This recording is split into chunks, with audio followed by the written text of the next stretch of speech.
What's up, TUMNAD Lectures? In this video, we are looking at what we call the posterior view of what we call the liver. If you find it helpful at the end of it all, please make sure you like the video, comment down in the comment section, and subscribe. Let's get started.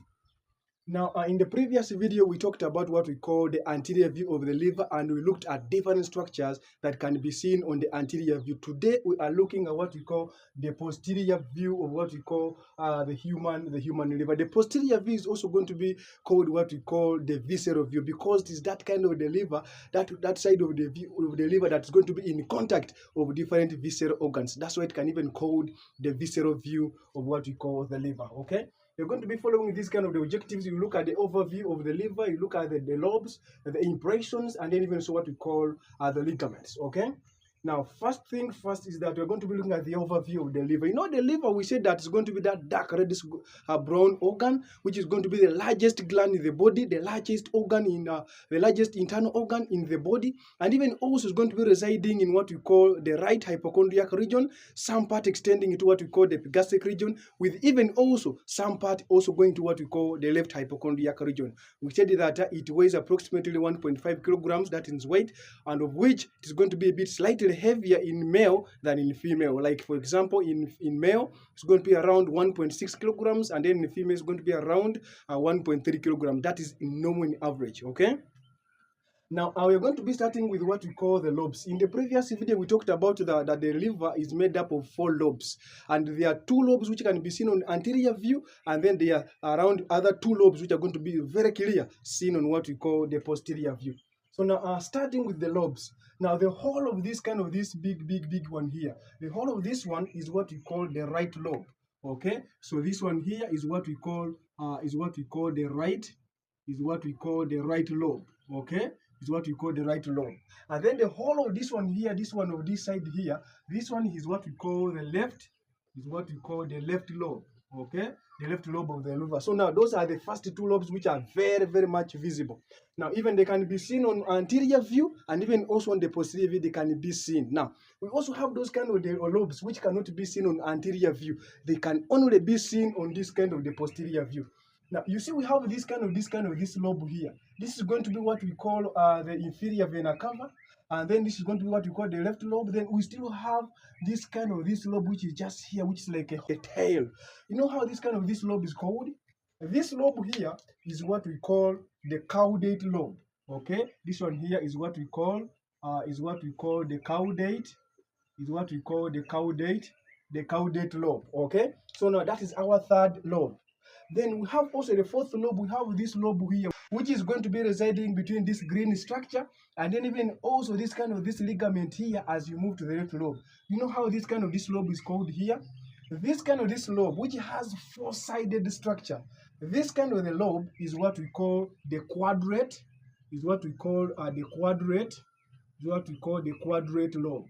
Okay, so now those are mainly the 4 lobes that make up what we call the liver: the right, the left, the caudate, and then it's what we call the quadrate. Okay, now looking at what we call the impressions. Now, we need to first understand what are impressions. Impressions, these are going to be like grooves, which are so much visible on what we call the posterior view of the liver, that shows that some structures of the viscera are always in contact with the liver. They always leave that kind of the grooves, those kind of the depressions, which are seen only on what we call the posterior view of the liver. So now, starting with what we call the right lobe. On the posterior view, we're going to be seeing a couple of different what we call impressions. Now, on this area here, down here, we are going to be seeing an impression which we call the colic. Okay, we are going to be seeing an impression which we call the colic.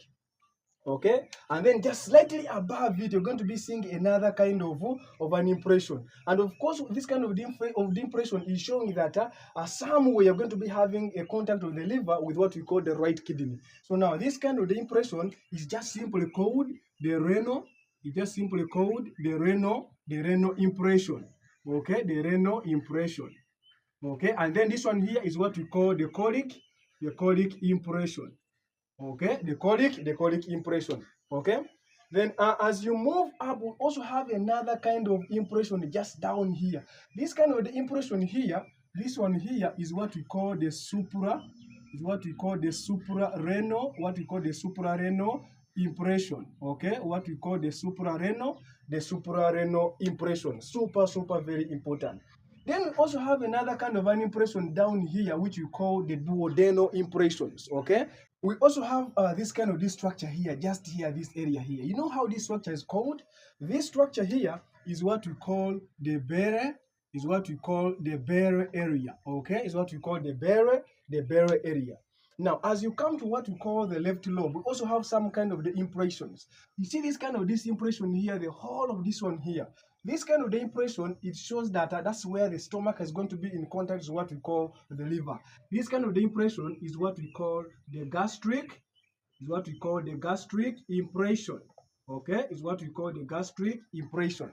Okay, then we also have another kind of the impression which shows that the esophagus is passing here, that kind of the area where the esophagus clings slightly on what we call the liver. Also have what we call esophageal impression somewhere here. Super very important. Okay, so now that briefly covers what we call the impressions of the liver. We have suprarenal impression, renal impression, colic impression, and even also what we call the duodenal impression. Then on the left side, we also have what we call the prominent one, which we call the gastric impression, and even also what we call the esophageal impression, okay? Now, looking at what we call the ligaments. The liver is going to be having ligaments which are going to be the demarcating points of different structures within the liver. You know how we call with this ligament here? This kind of the lobe is going to be on what we call the quadrate lobe, and then even also on what we call the left lobe. We have this ligament which is going to be differentiating. You know how this ligament is called? This ligament here is what we call ligamentum teres, okay? Is what we call ligamentum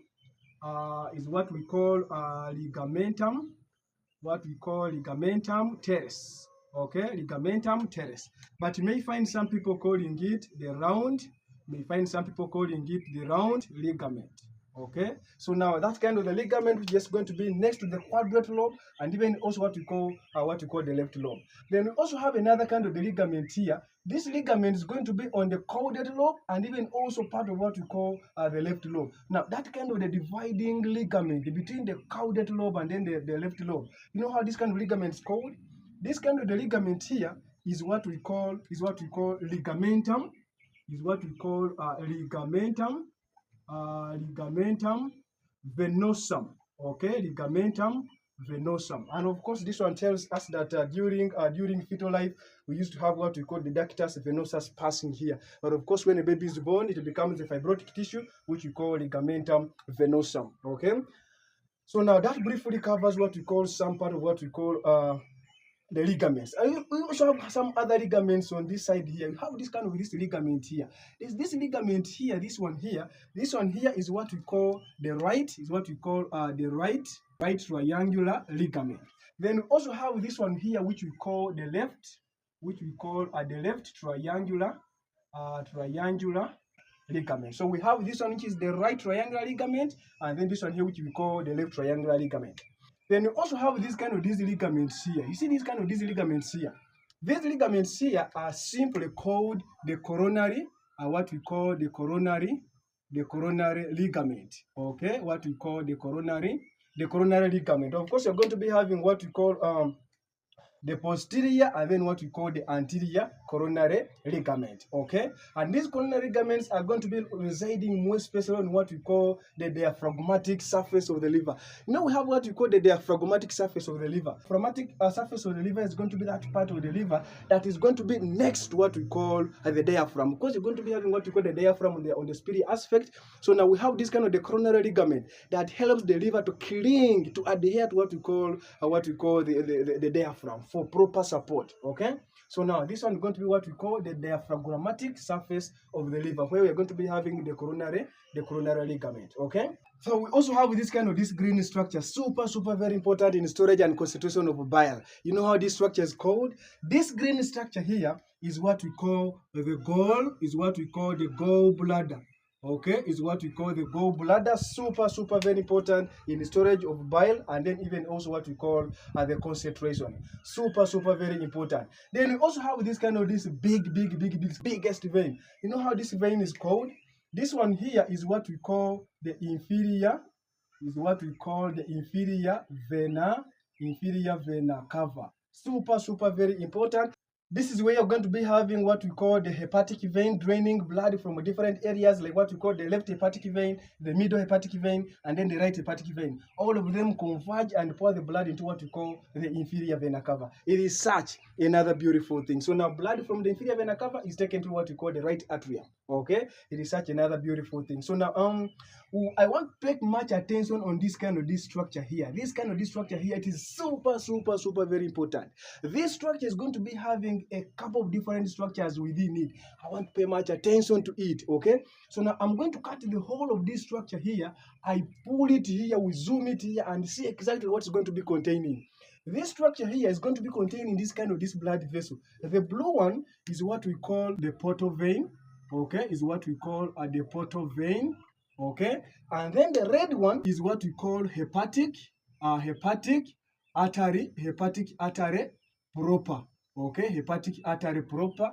And then the green one, super very important, is what we call the bile duct. Okay, so now this structure is going to be containing the portal vein, hepatic, and then the bile duct. Collectively, this structure is what we call the porta hepatis. Okay, so now this structure collectively is what we call the porta hepatis. Okay, is what we call the porta hepatis. It is such another beautiful thing. Okay, so now that briefly covers the human liver. If you think whatever I've talked is making sense, is adding to you, please, you can support him, and that one can be done by a couple of means. You like the video, comment down in the comment section, and subscribe. Thank you very much for watching TUMNAD, as always, until we meet next time.